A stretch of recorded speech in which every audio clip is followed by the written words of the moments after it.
إن الحمد لله نحمده ونستعينه ونستغفره ونؤمن به ونتوكل عليه ونعوذ بالله من شرور أنفسنا ومن سيئات أعمالنا من يهده الله فلا مضل له ومن يضلله فلا هادي له ونشهد أن لا إله إلا الله وحده لا شريك له ونشهد أن سيدنا ومولانا محمدا عبده ورسوله الذي أرسله بالحق بشيرا ونذيرا وداعيا إلى الله بإذنه وسراجا منيرا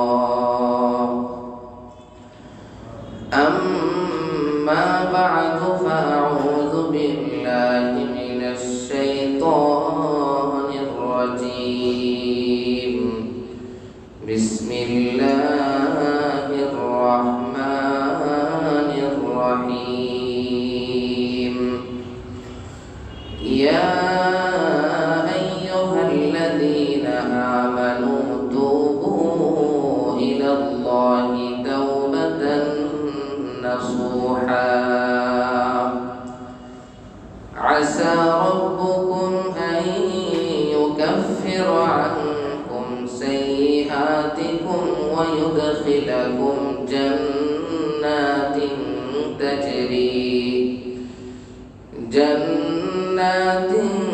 تجري من تحتها الأنهار آمنت بالله صدق الله مولانا العظيم وصدق رسوله النبي الكريم ونحن على ذلك لمن الشاهدين والشاكرين والحمد لله رب العالمين সকলে মুহাব্বতের সাথে দরুদ ইব্রাহিম পাঠ করি اللهم صل على محمد وعلى آل محمد كما صليت على إبراهيم وعلى آل إبراهيم إنك حميد مجيد اللهم بارك على محمد وعلى آل محمد كما باركت على إبراهيم وعلى آل إبراهيم إنك حميد مجيد الحمد لله মহান আল্লাহ রাব্বুল আলামিনের দরবারে শুকরিয়া আদায় করি যিনি আমাদেরকে পবিত্র মাহে রমজানের মাগফিরাতের দশকের জুমার নামাজ আদায় করার জন্য মসজিদে আসার তৌফিক দান করেছেন সেজন্য সকলেই শুকরিয়া আদায় করি বলি আলহামদুলিল্লাহ। সম্মানিত হাজিরিন, আমাদের যে সময়টা এখন অতিবাহিত হচ্ছে এই সময়টাকে যদি আমরা বুঝতে না পারি, এই সময়টাকে যদি আমরা ধরতে না পারি তাহলে আমরা ব্যর্থ হয়ে যাব। বুদ্ধিমান মানুষ, যোগ্যতা সম্পন্ন মানুষ তারা কখনো সময়কে সুযোগকে হাতছাড়া করে। রমজান মাস আল্লাহ রাব্বুল আলামিন আমাদের জন্য অনেক বরকতের মাস হিসেবে দিয়েছেন। গুরুত্বপূর্ণ একটি দিক হলো এই মাসে আল্লাহ রাব্বুল আলামিন এমন 10টি দিন দান করেছেন, যেই 10টি দিনকে বলা হয় মাগফিরাতের দিন। কিসের দিন? মাগফিরাতের দিন, গুনাহ মাফের দিন। আল্লাহ রাব্বুল আলামিন যতগুলো দিন আছে এই দুনিয়াতে, সারা বছরের মধ্যে আল্লাহ তাআলা কোন দিনকে মাগফিরাতের দিন বলেছেন? কিন্তু হাদিস শরীফে দয়ার নবী সাল্লাল্লাহু আলাইহি ওয়াসাল্লাম ইরশাদ করেছেন যে রমজান মাসের মধ্যখানের 10 দিন মাগফিরাতের দিন। এই 10 দিন আল্লাহ রাব্বুল আলামিন আমাদের জন্য ক্ষমা অবারিত রেখেছেন। কি রেখেছেন? ক্ষমা অবারিত রেখেছেন। আমি আপনাদের সামনে আলোচনা করব আল্লাহ রাব্বুল আলামিন কোন কোন আমল করলে কিভাবে আল্লাহ রাব্বুল আলামিনের কাছে আমরা ক্ষমা পেতে পারি। একটি হলো আমরা ভাবি আল্লাহ রাব্বুল আলামিনের কাছে দোয়া করব, আল্লাহর কাছে গুনাহ মাফ চাইব, আল্লাহ ক্ষমা করে দেবেন। এটি তো ভাই চাওয়ার মাধ্যমে। একটি মানুষের কাছ থেকে যে কয়বার নেওয়া যায়, সেই মানুষটা কয়বার দয়া করবে আপনার প্রতি। যে ক্ষমা নেওয়ার চেয়ে আমি যদি আমার আমলের মাধ্যমে, আমি যদি আমার কাজের মাধ্যমে আল্লাহর কাছে ক্ষমা চেয়ে নিতে পারি, এটা বেশি ভালো হয় না? হ্যাঁ, আমাদেরকে কাজও করতে হবে, আল্লাহর কাছে দোয়াও করতে হবে। আমি আপনাদের সামনে পবিত্র কোরআন হাদিস দুটো জায়গা থেকেই যতটুকু পেরেছি আপনাদের সামনে আমি এনেছি। কোন কোন আমলের মাধ্যমে, কোন কোন কাজের মাধ্যমে আল্লাহ রাব্বুল আলামিনের কাছে নিজেদের গুনাহগুলো ক্ষমা করানো যায়। 1 নাম্বার যেটার মাধ্যমে আমরা ক্ষমা পেতে পারি, মাগফিরাত পেতে পারি, সেই জিনিসটার নাম হলো আত-তাওবাহ। কি নাম? 1 নাম্বার হলো তাওবা। তাওবা কি জিনিস? তাওবা হলো ফিরে আসা। তাওবা শব্দের অর্থ হলো ফিরে আসা। কিসের থেকে ফিরে আসব? উলামায়ে কেরামগণ 3টি জিনিসের সমষ্টিকে তওবা বলেছেন। কয়টি জিনিসের? 3টি জিনিসের। উলামায়ে কেরামগণ কিতাবের মধ্যে লেখেন 3টি জিনিস যদি কারোর মধ্যে পাওয়া যায়, এই 3টি জিনিসকে বলা হবে তার ভিতরে তওবা আছে। কি আছে? তওবা। 1 নাম্বার আল-ইরজাউ আনিল মাসিয়া, গুনাহ থেকে ফিরে আসা। কোন ব্যক্তি যদি এমন পাওয়া যায় তার মধ্যে গুনাহ নাই, গুনাহ থেকে ফিরে এসেছেন, গুনাহ ছেড়ে দিয়েছেন, গুনাহের কাছে আগে যেতেন এখন আর যায় না, গুনাহের কাজ আগে করতেন এখন আর সেই কাজগুলো করেন না, আল্লাহর নাফরমানিমূলক কাজ আগে করেছেন, রাসূলের নাফরমানিমূলক কাজ আগে করেছেন এখন করেন না, সেখান থেকে ফিরে এসেছে। এই জিনিস 1 নাম্বার। 2 নাম্বার আন-নাদামু আলাল মাসিয়া, আমি যে গুনাহগুলো করেছি এই গুনাহগুলোর উপর আমি অনুতপ্ত হব, লজ্জিত হব। কি হব? লজ্জিত হব। একটা হলো গুনাহ থেকে ফিরে আসলাম, কিন্তু গুনাহ যে করেছি আমার ভিতরে কোনো অনুতপ্ততা নাই, আমার ভিতরে কোনো ছোট ভাব নাই, ভিতরে এখনো অহংকার আছে, গুনাহ করেছি তাতে কি হয়েছে, কোনো পরোয়া নাই। এরকম হলে হবে না। গুনাহ থেকে ফিরে আসার পাশাপাশি আমি যে গুনাহ করে অন্যায় করেছি এই অনুভূতি ভিতরে জাগ্রত থাকা, অনুতপ্ত হওয়া। 3 নাম্বার ওয়াল আযমু আলা তারকিল মাসিয়া, ভবিষ্যতে আর কোনোদিন গুনাহের কাজ করব না। যে গুনাহ থেকে তওবা করেছি, যে গুনাহ থেকে ফিরে এসেছি, ভবিষ্যতে এমন কোনো গুনাহ আমার দ্বারা আর হবে না, এর উপরে দৃঢ় প্রতিজ্ঞা করা।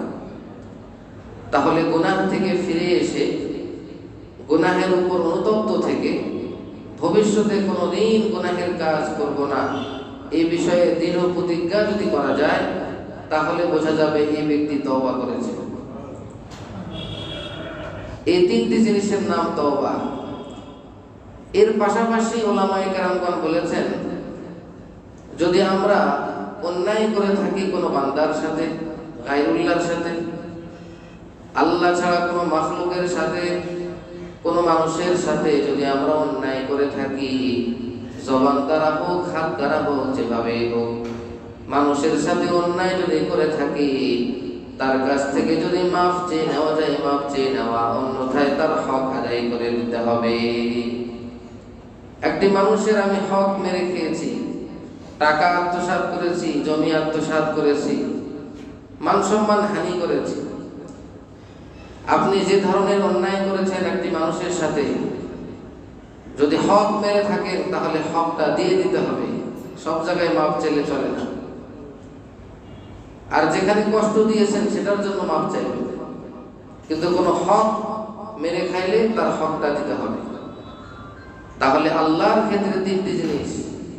আর পাশাপাশি যদি আমি কোনো মানুষের সাথে অন্যায় করে থাকি, তাহলে আমাকে চতুর্থ দফায় আসতে হবে, তার হক আদায় করে দিতে হবে, তার হক তাকে বুঝিয়ে দিতে হবে, এরপরে তার কাছ থেকে মাফ চেয়ে নিতে হবে। যদি এই চারটি জিনিস আমাদের ভিতরে এসে যায়, তাহলে এটার নাম হয় তওবা। আর এই তওবা করার মাধ্যমে আল্লাহ রাব্বুল আলামিন বলেন, ইউকাফির আনকুম সাইয়্যাতিকুম, বান্দার যতগুলো অপরাধ আছে, যতগুলো খারাপি আছে, সমস্ত অপরাধগুলো আমি আল্লাহ দূর করে দেব। সমস্ত অপরাধ আল্লাহ ক্ষমা করে। তাহলে মাগফিরাতের দশকে আমি শুধু আল্লাহর কাছে মাফ চাইলে তো হবে না। আমি অনেক মানুষের সঙ্গে অন্যায় করেছি, সেটার জন্য তাকে হকটা দিয়ে দিতে হবে। আল্লাহর কাছে মাফ চাওয়ার আগে তওবা করতে হবে। আগে তো আপনাকে ওই গুনাহ ছাড়তে হবে, অনুতপ্ত হতে হবে, ভবিষ্যতে এমন গুনাহ করবেন না, দৃঢ় প্রতিজ্ঞা করতে হবে, এরপর আল্লাহর কাছে আরজি পেশ করতে হবে। এই জন্য মাগফিরাতের এই 10টা দিন স্পেশাল। এই 10টা দিনে আমাদেরকে তওবার দিকে এগিয়ে আসতে হবে।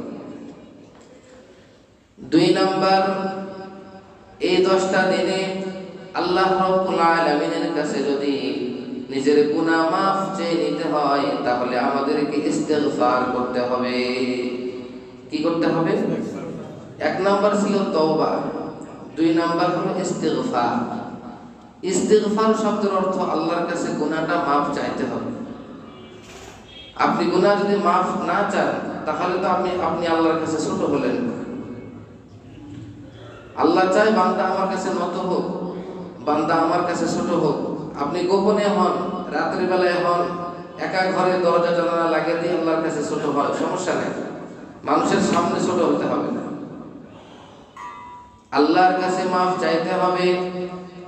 হাদিস শরীফের মধ্যে এসেছে, সুনানে তিরমিজির 3540 নম্বর হাদিসের মধ্যে এসেছে। এই হাদিসটা যেহেতু স্বয়ং আল্লাহ নিজেই বলেছেন, এই জন্য এই হাদিসটাকে বলা হয় হাদিসে কুদসি। কি বলা হয়? অর্থাৎ কথাটি আল্লাহ, কিন্তু নবীর ভাষায় ব্যবহার করা হয়েছে। কথাটা কার? আল্লাহ রাব্বুল আলামিন বলেন, ইয়া ইবনা আদম ইন্নাকা মা রাজাউতানি ওয়া দাআউতানি গফারতু লাকা আলা মা ফিকা ওয়া লা উবালি। ও আদম সন্তান, তুমি আমাকে কতবার ডেকেছো, তুমি আমার কাছে কত আশা করেছো যে আমি আল্লাহ ডাকলে সাড়া দেই, আমি আল্লাহর কাছে গুনাহ মাফ চাইলে আমি আল্লাহ ক্ষমা করে দেই, এই আশা নিয়ে তুমি কতবার আমাকে ডেকেছো, তাই না? কদ গফারতু লাকা আলা মা ফিকা ওয়া লা উবালি। ও বান্দা শুনে রাখো, তুমি কত গুনাহ করেছো, তুমি যত গুনাহ করেছো সমস্ত গুনাহ আমি ক্ষমা করে দিলাম, আমি কোনো পরোয়া করি না।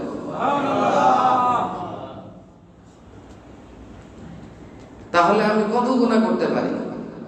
আমার আল্লাহর মাগফিরাতের ভান্ডার কি তার থেকে ছোট নাকি? আমি মানুষটা কতটুকু গুনাহ করতে পারি? আমি আল্লাহ রাব্বুল আলামিনের ওই মাগফিরাতের সাগরের সামান্য পরিমাণ যদি আমার কাছে আল্লাহ দিয়ে দেয়, আমি মাগফিরাতে একদম ভেসে যাব। আল্লাহ তাআলার মাগফিরাতের সাগর আছে। হাদিস শরীফে আল্লাহ তাআলা বলেন, ইয়া ইবনা আদম লাউ বালাগাত যুনুবুকা আনানাস সামাই, হে বনি আদম, হে আদম সন্তান, তোমার পাপগুলো, তোমার অপরাধগুলো যদি এত বেড়ে যায়, বাড়তে বাড়তে এত পরিমাণ হয় যে আসমান পর্যন্ত, আকাশ পর্যন্ত পৌঁছে যায়, লাউ বালাগাত যুনুবুকা আনানাস সামাই সুম্মা ইস্তাগফারতানি, আসমান পর্যন্ত তোমার গুনাহের সীমা, এত বেশি গুনাহ করেছো, এরপরে যদি তুমি আমার কাছে মাফ চাও, গুনাহের জন্য ক্ষমা চাও, কদ গফারতু লাকা আলা মা ফিকা ওয়ালা উবালি, আমি আল্লাহ তোমার সব গুনাহ মাফ করে দেব, কারো পরোয়া করি না। আমি কারো পরোয়া করি না। আমি আল্লাহ কাকে ক্ষমা করব, কাকে ক্ষমা করব না, এটা আমি আল্লাহ। আল্লাহ বলেন, আমি আল্লাহ, কারো পরোয়া করতে হবে নাকি? আল্লাহ রাব্বুল আলামিনকে কারো পরোয়া করতে হবে না। আল্লাহ কাউকে ভয় পান না, আল্লাহ কাউকে লজ্জা করেন না।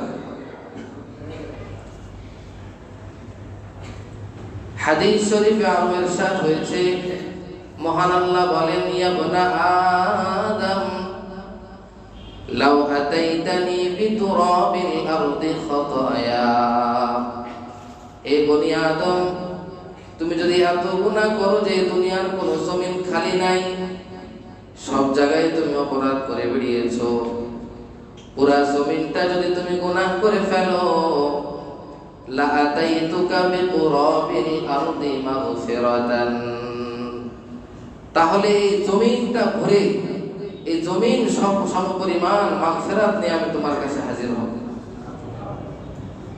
এরকম তো হয় না যে একটি মানুষ সব জায়গায় অপরাধ করবে, জমিনটা ভরে ফেলবে।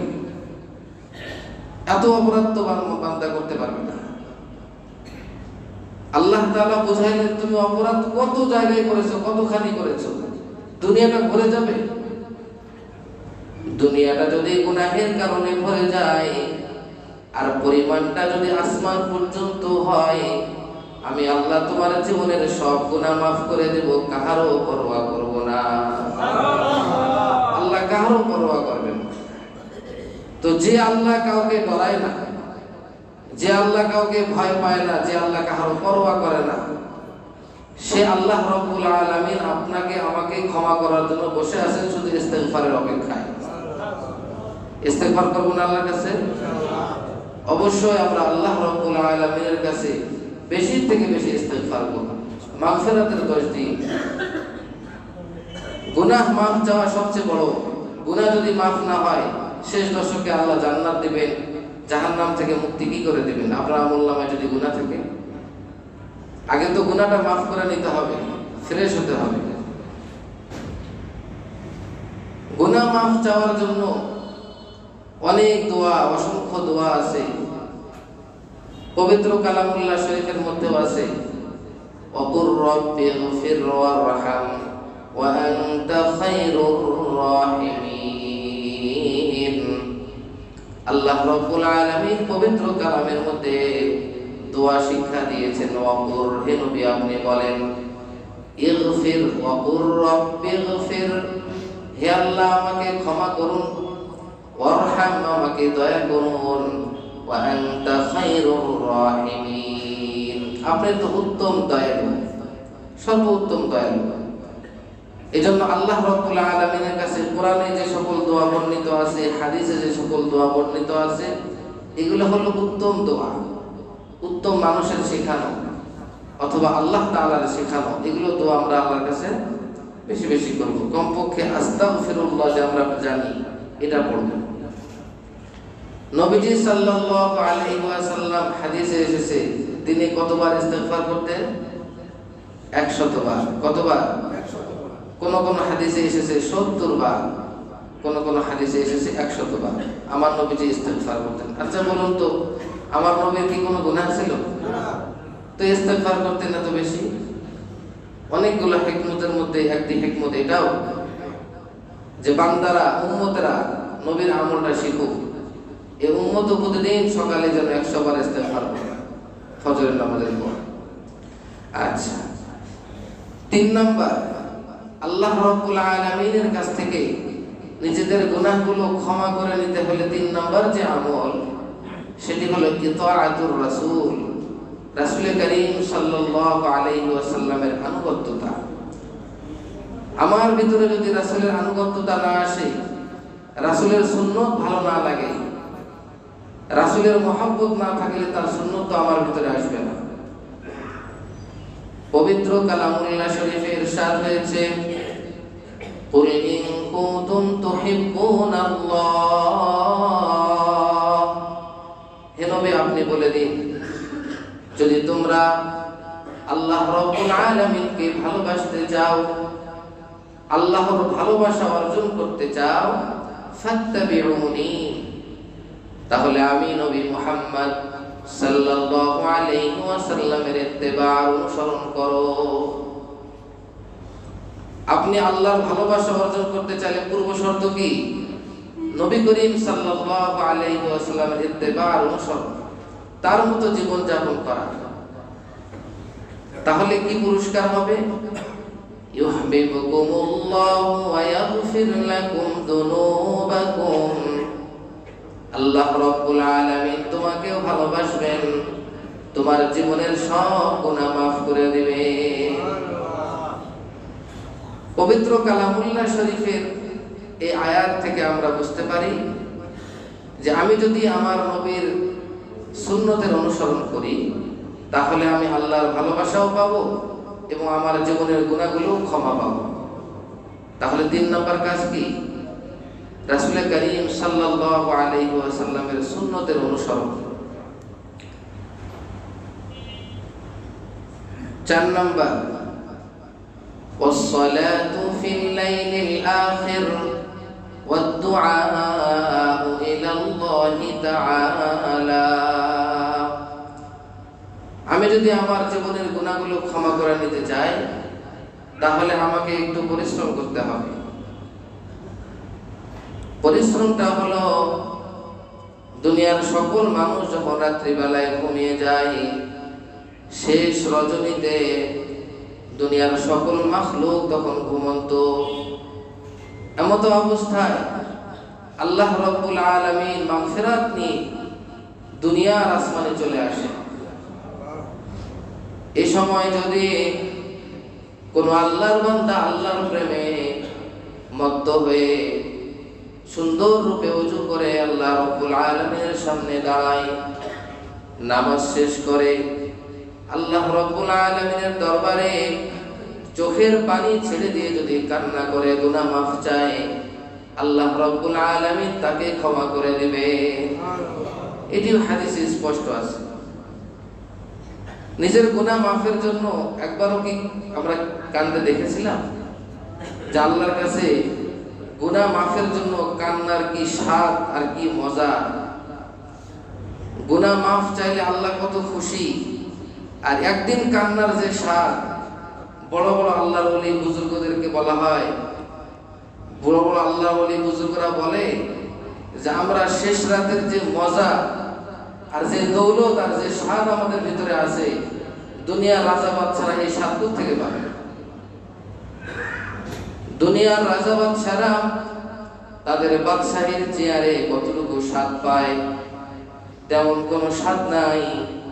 দুনিয়ার মানুষেরা বিভিন্ন নারীদেরকে নিয়ে উলঙ্গ বেহায়াপনে করে যে স্বাদ পায়, এই স্বাদের কোনো দাম নাই।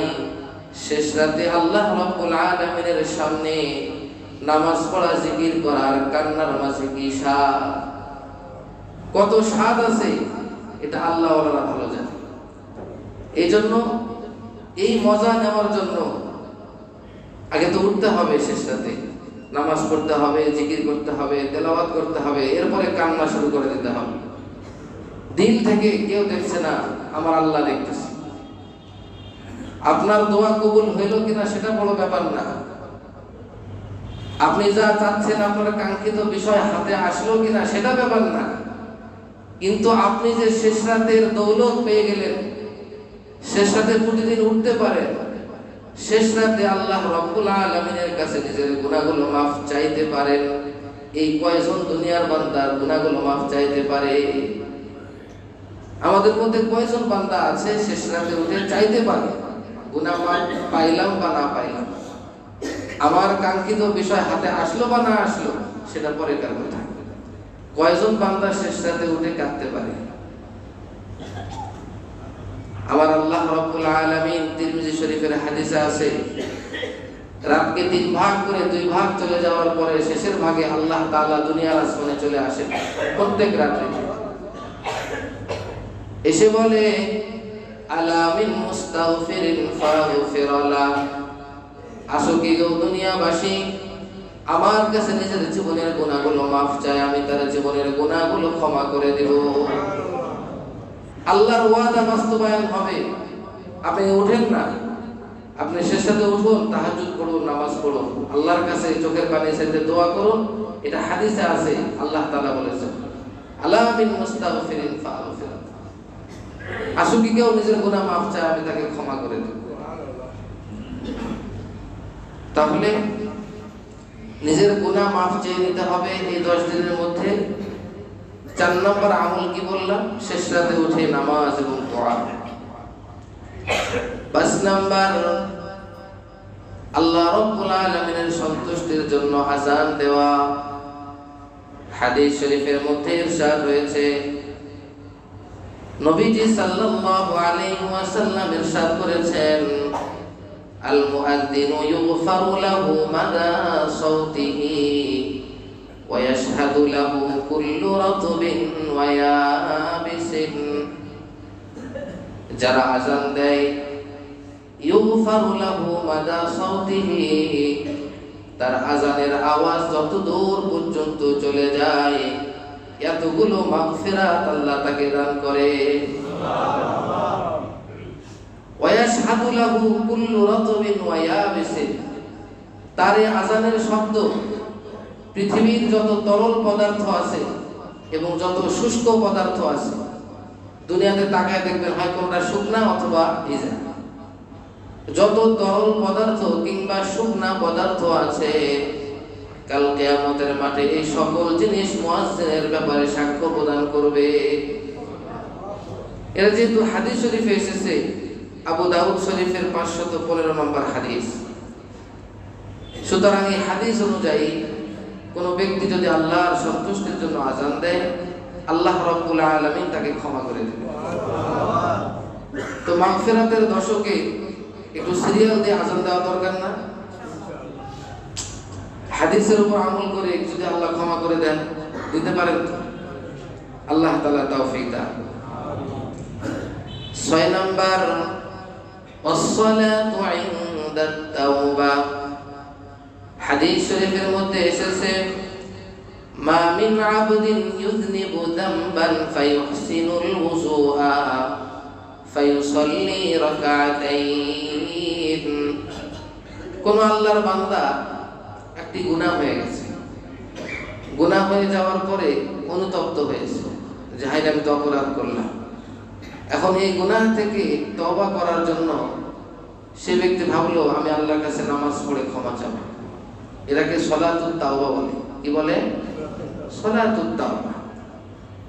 এই ব্যক্তি যদি সুন্দর রূপে ওযু করে, এরপরে বেশি না মাত্র 2 রাকাত নামাজ পড়ে, দিনে হোক রাতে হোক সকালে হোক সন্ধ্যায় হোক যখনই হোক, এটা কোনো সময় বলা হয় না, সেই ব্যক্তি সুন্দর রূপে ওযু করে 2 রাকাত নামাজ পড়ে আল্লাহর কাছে ক্ষমা চায়, হাদিস শরীফে এসেছে আল্লাহ রাব্বুল আলামিন তাকে ক্ষমা করে দিবে। তাহলে নিজের গুনাহ মাফের জন্য নামাজ পড়েও আমরা কি করতে পারি? আল্লাহর কাছে গুনাহ মাফ চাইতে পারি। এরপরে 7 নাম্বার, মাগফিরাতের দশকে আল্লাহ রাব্বুল আলামিনের কাছে নিজের গুনাহ মাফ চেয়ে নেওয়ার জন্য, মাফ করায় নেওয়ার জন্য 7 নাম্বার আমল হলো বেশি বেশি নফল সদকা করা। গত সপ্তাহে বলেছিলাম, ইন্নাস সাদাকাতা লা তুতফিউল খাতিআতা কামা ইউতফিউল মাউন নার। কোন ব্যক্তি নফল সাদাকা করে, এই নফল সাদকাগুলো তার জীবনের গুনাহগুলো তেমনই ভাবে নিভায়া দেন, শেষ করে দেন, যেমনই ভাবে পানি আগুনকে নিভায়া দেয়। সুতরাং এই হাদিস অনুযায়ী কোনো ব্যক্তি যদি গুনাহ মাফের উদ্দেশ্য করে নিয়ে কাউকে অল্প কিছু টাকা দান করে, আল্লাহ রাব্বুল আলামিন তার গুনাহ মাফ করে দেবেন। হাদিস শরীফের মধ্যে এসেছে, এক সাহাবী নবী সাল্লাল্লাহু আলাইহি ওয়াসাল্লামের কাছে এসে বলেন, ইয়া রাসূলুল্লাহ, আমি তো অনেক গুনাহ করেছি, মাফ পাবো কিভাবে? আমি তো গুনাহ অনেক করেছি, কিভাবে মাফ পাইতে পারি? নবীজি সাল্লাল্লাহু আলাইহি ওয়াসাল্লাম কুরআনুল কারীমের দুইটা আয়াত তেলাওয়াত করলেন। এক নাম্বার, ইন্নাল হাসানাতি ইউযহিবুনাস সাইয়্যাত। দুই নাম্বার, ওয়া আকিমিস সালাতা তারাফাইন নাহারি ওয়া সুলাফাম মিনাল লাইল। এক নম্বর আয়াতে বলা হয়েছে ইন্নাল হাসানা ইউযহিবুনাস সাইয়্যাত, বেশি বেশি নেক কাজ করো, গুনাহ এমনি দূর হয়ে যাবে। ওয়া আকিমিস সালাতা তারাফাইন নাহারি ওয়া সুলাফাম মিনাল লাইল। আল্লাহ রাব্বুল আলামিন বলেন, নামাজ পড়ো দিনের দুই ভাগে, দিনের দুই ভাগে নামাজ পড়ো। ওয়া আকিমিস সালাতা তারাফাইন নাহার, দিনের দুই দিকে, একটা হলো ফজর আর একটা হলো কি মাগরিব। ওয়া সুলাফাম মিনাল লাইল, এবং রাতের কিছু অংশ চলে গেলে এশার নামাজ। এক কথায় পাঁচটার মধ্যে তিনটার নাম নিছেন আল্লাহ, নিয়ে বুঝায় দিয়েছেন অধিকাংশ নামাজের নাম নিছি মানে 5 ওয়াক্ত নামাজ পড়ো। 5 ওয়াক্ত নামাজ আর বেশি বেশি নেক কাজ করলে আল্লাহ তাআলা গুনাহ এমনি মাফ করে দেন। তো এইজন্য আসলে গুনাহ মাফ করে নেওয়ার অনেক আমল আছে। আমি ক্ষুদ্র মানুষ হিসেবে যতটুকু পারলাম আপনাদের সামনে আপনাদের খেদমতে পেশ করার চেষ্টা করলাম। সংক্ষিপ্তভাবে বলে নেই, আল্লাহর কাছে গুনাহ মাফ চাওয়ার 1 নম্বর উপায় হলো তওবা, 2 নম্বর হলো ইস্তিগফার, 3 নম্বর হলো রাসূলের আনুগত্যতা, 4 নম্বর হলো শেষ রাত্রে নামাজ এবং দোয়া, 5 নম্বর হলো আল্লাহর সন্তুষ্টির জন্য আযান দেওয়া, 6 নম্বর হলো সালাতুত তাওবার নামাজ পড়া, 7 নম্বর হলো সাদকা করা, 8 নম্বর হলো বেশি বেশি নেক কাজ এবং 5 ওয়াক্ত নামাজ পড়া। এই এতটুকু আমি আপনাদের খেদমতে পেশ করলাম। এখন আমাদের এই মাগফিরাতের দশকে যে যতটুকু পারি তওবা, ইস্তিগফার, নামাজ, দোয়া, দান, সদকা, এগুলোর মাধ্যমে আমরা আল্লাহর কাছে ক্ষমা চাইতে পারি। এই ক্ষমার জন্য আসলে উচিত হলো আল্লাহর রাহে পড়ে থাকা। কি উচিত? আল্লাহর রাহে পড়ে থাকা। সারা দুনিয়া থেকে মনকে ঘুরায় নিয়ে, দুনিয়ার যত দিকে আমার মনোনিবেশ, যত ব্যস্ততা, সকল ব্যস্ততা থেকে ফারেক হয়ে দুনিয়ার সকল বিষয়ের দিকে যে মনোনিবেশ ছিল সেটাকে ঘুরায় একমাত্র আল্লাহর দরবারে এসে পড়ে থাকলে সবচেয়ে ভালো। এই আল্লাহর দরবারে পড়ে থাকার নাম হলো ইতিকাফ। কি নাম? দুনিয়ার সকল বিষয় থেকে মুখ ফিরায় নিয়ে শুধুমাত্র এক মনে আল্লাহ রাব্বুল আলামিনের দিকে মনোযোগী হয়ে আল্লাহর আস্তানায় আল্লাহর দরবারে এসে পড়ে থাকার নাম হলো কি? ইতিকাফ। কোন ব্যক্তি যদি এভাবে ইতিকাফ করে, সারাটা দিন এমন ভাবে যায় তেলাওয়াতের মাধ্যমে, নামাজের মাধ্যমে, জিকির আজগারের মাধ্যমে, এভাবে যদি তার দিন রাত কেটে যায়, তার ভিতরে এমন ভাবে আধ্যাত্মিকতা তৈরি হয়, রুহানিয়ত, তার রুহের অবস্থা, তার রুহের কাইফিয়ত, আধ্যাত্মিকতা যেটাকে বলে, এত ঊর্ধ্ব জগতে চলে যায়। কিতাবের মধ্যে এসেছে এভাবে চলার দ্বারাই আমার নবী সাল্লাল্লাহু আলাইহি ওয়াসাল্লাম আল্লাহ রাব্বুল আলামিনের ওহী প্রাপ্ত হয়েছে। আপনারা অনেকে জানেন আমার নবী সাল্লাল্লাহু আলাইহি ওয়াসাল্লামের উপর যখন প্রথম কোরআন নাযিল হয়, প্রথম ওহী আসে, আমার নবী তখন কোথায় ছিলেন? আমার নবী তখন জাবালে হেরার মধ্যে ছিলেন, ধ্যানমগ্ন ছিলেন, সেখানে নবীজি সাল্লাল্লাহু আলাইহি ওয়াসাল্লাম দীর্ঘদিন যাবত একা একা সেখানে ইবাদত করতেন, আল্লাহর ধ্যানে মগ্ন থাকতেন। সেই পাহাড়ের গুহায়, এই পাহাড়ের গুহায় নবীজি দীর্ঘদিন একা থাকতেন। একবার যাইতেন, যাওয়ার সময় কিছু খাদ্য দ্রব্য নিয়ে যাইতেন। 7 দিন, 10 দিন, 14 দিন পর্যন্ত নবীজি সেখানে থাকতেন। আম্মা জান খাদিজা রাদিয়াল্লাহু তাআলা আনহা যখন বুঝতেন যে আমার স্বামীর তো মনে হয় খাবার শেষ, তখন তিনি বাড়ি থেকে আবার কিছু খাবার নিয়ে সেখানে দিয়ে আসতেন। সেই পাহাড়ে সেখানে দিয়ে আসতেন, নবীজি সাল্লাল্লাহু আলাইহি সাল্লাম সেগুলো খাইতেন, সেখানে ধ্যানমগ্ন থাকতেন। দুনিয়া থেকে মুখ ফিরিয়ে নিয়ে এরকম আল্লাহর ধ্যানে কোনো একটা কোণায় বসে থেকে আমি আল্লাহকে ডাকতে পারতেছি, আল্লাহকে স্মরণ করতে পারতেছি, এর থেকে বড় সৌভাগ্য দুনিয়ার মানুষের কারো হয়? আল্লাহর বান্দা হয়ে আমি আল্লাহর দুনিয়াতে এসে একমাত্র আল্লাহর জন্যই আমি ধ্যানে বসে আছি, এর থেকে সৌভাগ্যের তো কিছু হয় না। আস্তে আস্তে মানুষের রুহানিয়ত, আধ্যাত্মিকতা এত দূর পৌঁছে যায়, তার সঙ্গে আল্লাহ রব্বুল আলামিনের সঙ্গে একটা বিশেষ সম্পর্ক তৈরি হয়। তার স্বভাবের সাথে মালায়ে আলা, আসমানের ফেরেশতা, আসমানবাসী যে ফেরেশতা আছেন তাদের স্বভাবের সঙ্গে তার স্বভাবের একটা মিল তৈরি হয়। আসমানের ফেরেশতারা, সকল ফেরেশতারাই নূরের তৈরি, তাদের ভিতরে গুনাহের কল্পনাও আসে না। আর এই মানুষটা যখন আল্লাহর ধ্যানে থাকে, আল্লাহর প্রেমে মত্ত থাকে, তখন সেই মানুষের ভিতরে গুনাহের প্রতি ঘৃণা জন্মায়, গুনাহ করতে তার ভালো লাগবে না। তো এভাবে নিজেকে কোনো একটা স্থানে আটকানো, সমস্ত দিক থেকে ফিরে নিয়ে কোনো একদিকে মনোনিবেশ করাকে ইতিকাফ বলে। হাদিস শরীফের মধ্যে এই ইতিকাফ সম্পর্কে বলা হয়েছে, নবীজি সাল্লাল্লাহু আলাইহি ওয়াসাল্লাম রমাদানের শেষ দশকে ইতিকাফ করতেন। আম্মা জান আয়েশার হাদিস। আম্মা জান আয়েশা বলেন, কানা নবী সাল্লাল্লাহু আলাইহি ওয়াসাল্লাম ইয়াতাকিফুল আশরাল আওয়াখির মিন রমাদান হাত্তা তাওয়াফাহুল্লাহ। নবীজি সাল্লাল্লাহু আলাইহি ওয়াসাল্লাম জীবনে কোনো বছর ইতিকাফ বাদ দেন নাই। তিনি প্রত্যেক বছর ইতিকাফ করতে করতে একদম তিনি ইন্তেকাল করেছেন। এক বছর এমন হয়েছে রমজান মাসের শেষ দশকে নবীজি সফরে ছিলেন, ইতিকাফ করতে পারেন নাই।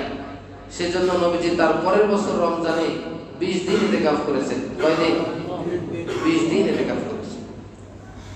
আম্মা জান আয়েশা বলেন, সুম্মা ইয়াতাকাফা আজওয়াজুহু মিন বাদিহি। নবীজি যখন দুনিয়া থেকে চলে গেলেন, নবীজির যে স্ত্রীরা দুনিয়াতে বেঁচে ছিলেন, নবীজি ইন্তেকালের পরে সকল স্ত্রী প্রত্যেক রমজানে ইতিকাফ করতেন। আচ্ছা, এই আমলটা কাদের? এই আমলটা পৃথিবীর মধ্যে সবথেকে আল্লাহর পছন্দনীয়, আল্লাহর প্রিয় মাহবুবের আমল। আল্লাহর সবচেয়ে নৈকট্যপ্রাপ্ত আল্লাহর বন্ধু যদি এরকম ইতিকাফ করতে পারে, আল্লাহর বন্ধুর দুনিয়াতে না থাকা অবস্থায় তার স্ত্রীরা, এরা হলো পৃথিবীর মধ্যে সবচেয়ে শ্রেষ্ঠ পরিবারের মানুষ। পৃথিবীর সবচেয়ে শ্রেষ্ঠ মানুষ মুহাম্মদ সাল্লাল্লাহু আলাইহি ওয়াসাল্লাম। তার স্ত্রীরা পৃথিবীর সবথেকে সচ্চরিত্রবান, সবথেকে সাধু, সবথেকে সাদাসিধে, সবথেকে শ্রেষ্ঠ মানুষ এ রমণীরা, তারা এই ইতিকাফ করেছেন। তাহলে পৃথিবীর সবথেকে উৎকৃষ্ট মানুষ যারা, যে পরিবার, তারা যদি এই আমলটা সারা জীবন করে থাকে, তাহলে এই আমাদেরকে তাদের মতো আদর্শবান হতে হবে না? তারাই তো আমাদের আদর্শ। সুতরাং আমাদের পরিবারে যদি আজকে বলি স্বামী স্ত্রীর কথা শোনে না, স্ত্রী স্বামীর কথা শোনে না, সন্তান পিতা মাতার কথা শোনে না, বাড়িতে শান্তি নাই, এত সম্পদ কামায়, এত খাবার দাবার, কোনো চাহিদার কমতি নাই, তারপরও কারো মন তোলা যায় না। মন তোলা যাবে না কেন? মন তোলা যায় না কারণ হলো মানুষের ভিতরে অল্প তুষ্টি নাই, আখিরাতের চিন্তা নাই, আল্লাহর মহব্বত নাই, আখিরাতের চিন্তা নাই, দুনিয়া দুনিয়া দুনিয়া। তো দুনিয়াতে তো আপনি দুনিয়া চাইলে আপনার মন কোনোদিন ধরবে না। যখন বুঝবেন আখিরাত আছে, তখন আপনার দুনিয়ার এত চাহিদা থাকবে না। এজন্য আমাদের পরিবারকে যদি নবীর পরিবারের মতো করতে হয়, তাহলে আমাদেরকে ওরকম আমলে উঠতে হবে। প্রত্যেক বাড়িতে কি করতে হবে? ইতিকাফে বসে গেছে, রমজান মাস ইতিকাফের মাস। কোন হাদিসে কোরআনে আছে নাকি যে রমজান মাসে নতুন কাপড় কিনতে হবে? রমজান মাসে থালা বাসন, সংসারের যাবতীয় জিনিস মার্কেটিং করা ফরজ, ওয়াজিব, সুন্নাত, এরকম কিছু আছে? তো রমজান মাসে আছে কি মার্কেটে যাওয়া বন্ধ করে ইতিকাফ করা আছে? মার্কেটে যাওয়ার কথা নাই। শেষ দশকে অনেক মার্কেটওয়ালারা এমন আছে সারা রাত তারা দোকান চালায়, ফজরের সময়ও তাদেরকে পাওয়া যায়। এরকম সারা রাত তুমি যদি একদিন ইতিকাফ করো, হাদিসে কি আছে? عن ابن عباس رضي الله تعالى عنه قال قال رسول الله صلى الله عليه وسلم হাদিসটা সামনে থেকে পড়ি। মান মাশা ফি হাজাতি আখিহি কানা খায়রান লাহু মিন ইতিকাফি 20 সিনিন। কোন ব্যক্তি যদি তার মুসলমান ভাইয়ের একটা উপকারের জন্য চলা শুরু করে, কাহার উপকারের জন্য অগ্রসর হয়, তাহলে হাদিস শরীফে এসেছে 10 বছর ইতিকাফের থেকে উত্তম বদলা তাকে দেওয়া হয়।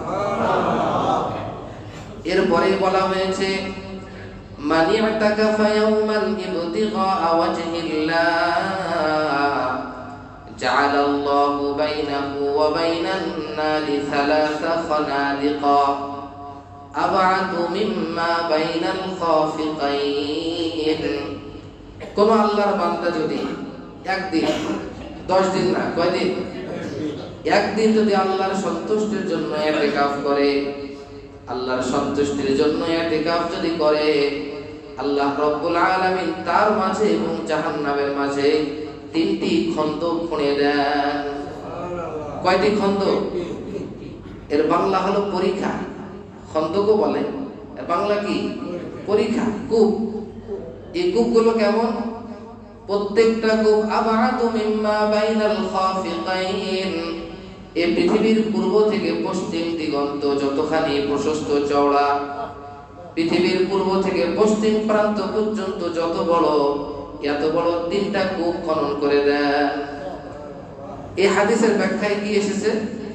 এই হাদিসের ব্যাখ্যায় এসেছে যে জাহান্নাম থেকে যখন তার এত দূরত্ব তৈরি হলো, 3টা কূপ খনন করে দিল, তার মানেই হলো জান্নাতের সেই কাছে চলে এসেছে।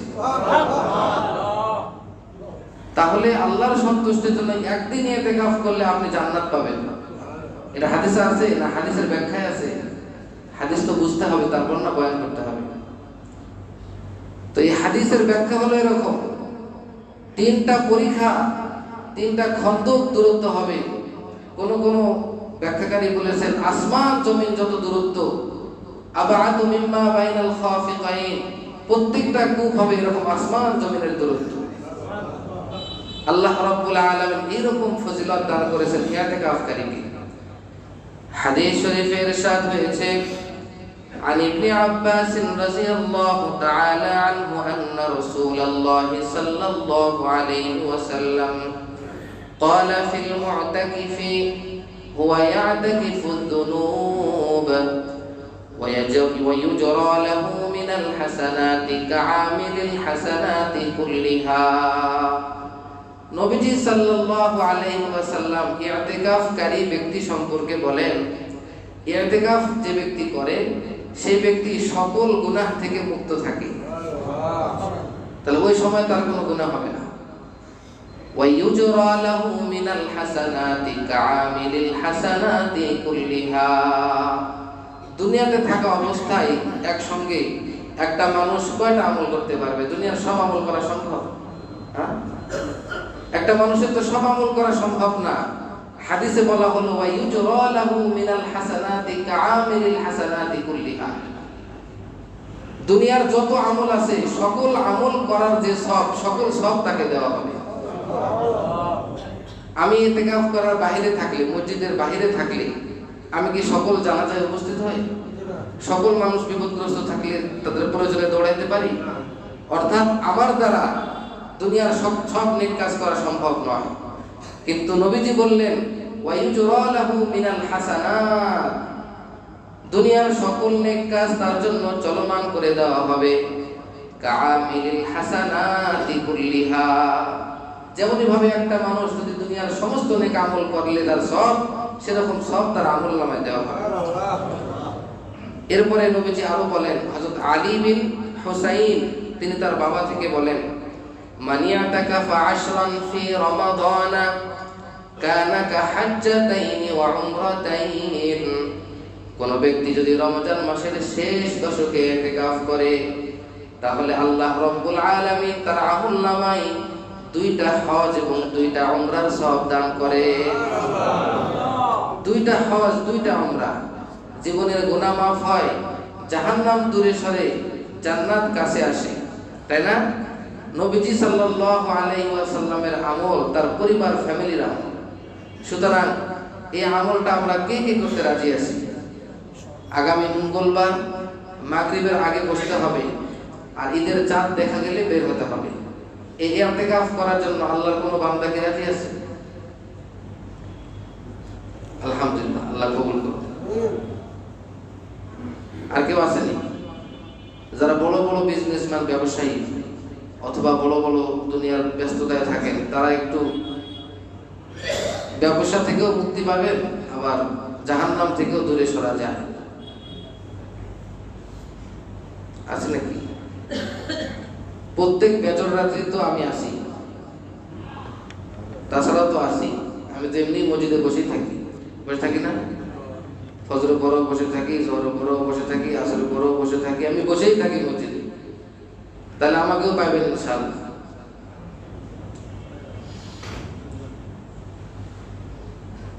আমার জানা মতে আরেকজন মুরব্বী সহ আপনি 2 জন, কিন্তু আরো তো লোক দরকার।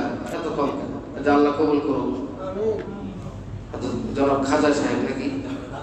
খাজা ভাই, আল্লাহ তাআলা ওনাকে কবুল করুন। আপনারা আরো বেশি বলেন, ইতিকাফের আমল খুব বড়।